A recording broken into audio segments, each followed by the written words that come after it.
আসসালামু আলাইকুম দর্শক, যারা আমার ভিডিও দেখেন, আমার কপালটা এতটাই খারাপ যে বাইক চালাইতে গেলে হাত ভাঙ্গে, মাছ মারতে গেলেও হাত ভাঙ্গে। দর্শক, আমি এখন যাচ্ছি কোথায় জানেন? মেডিকেলে যাচ্ছি।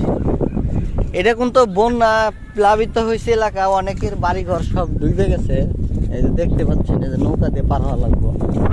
এই দেখেন সব ডুবে গেছে, এইদিকে অনেক পানি। তো দর্শক, আমার ভিডিওটা আপনারা একটু শেষ পর্যন্ত দেখেন যে ভাগ্যর কি একটা পরিহাস যে হঠাৎ কইরে আমি কিন্তু পড়ে যায় হাত ভাঙছি। যে জায়গাটা আমার ব্যান্ডেজ ছিল সেই জায়গাটাই মনে করেন যে ভাঙছে। কারণ সারা রাত অনেক কষ্টে করে পার করছি, কারণ এখান থেকে 5-7 কিলো কোনো ডাক্তার নাই।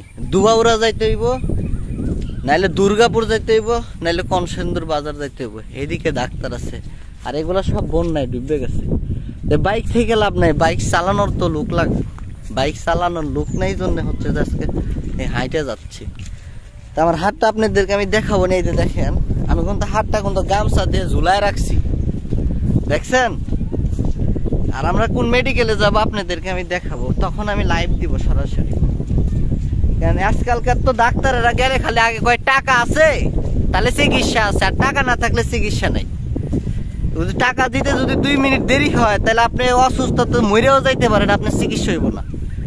আর কিছু কিছু মেডিকেল বাংলাদেশে আমরা দেখি যে ডাক্তারেরা কিন্তু মানবতার ফেরিওয়ালা হয়ে দাঁড়ায়, যে একটা চিকিৎসা করার জন্য যখন হচ্ছে যে আপনার এই পেশেন্ট যখন যায় তার চিকিৎসা আগেই শুরু করে। এই দেখেন, এই জায়গায় পানির স্রোত দেখেন কতটা বেশি। আর বেশি কিছু বললাম না, এটা আমি পার হতে পারবো না। এই দেখেন, এটা পার হওয়া সম্ভব না। তা আমার জন্য সবাই দোয়া করবেন দর্শক, যাতে আমার হাত যাতে ভালো হয়ে যায়, আর আপনাদেরকে আমি যাতে আরো ভিডিও বানায় দিতে পারি। আর যদি হাত ভাঙা থাকে তো ভিডিও করার মতো লোক থাকবে না, এক হাতে বা ভিডিও করা যায়। দেখেন, এটা পার হইতে হবে, এই নৌকা দিয়ে আমি পার হবো, কারণ আমি এটা তো পার হইতে পারবো না। এই দেখেন, এটা অনেক উঁচা। এই দেখেন, প্রচন্ড পানির স্রোত, দেখছেন? দেখেন পানির কি স্রোত, আরো বন্যা। ওই যে এদিকেও দেখেন পানি, খালি পানি আর পানি, মানে আমাদের এলাকার মতো হয়ে গেছে একবারে। তো সবাই ভালো থাকেন। আমার এখনো এই মোবাইলটা কিন্তু নিচে পড়ে গেছিল। ভালো থাকবেন সবাই, আল্লাহ হাফেজ।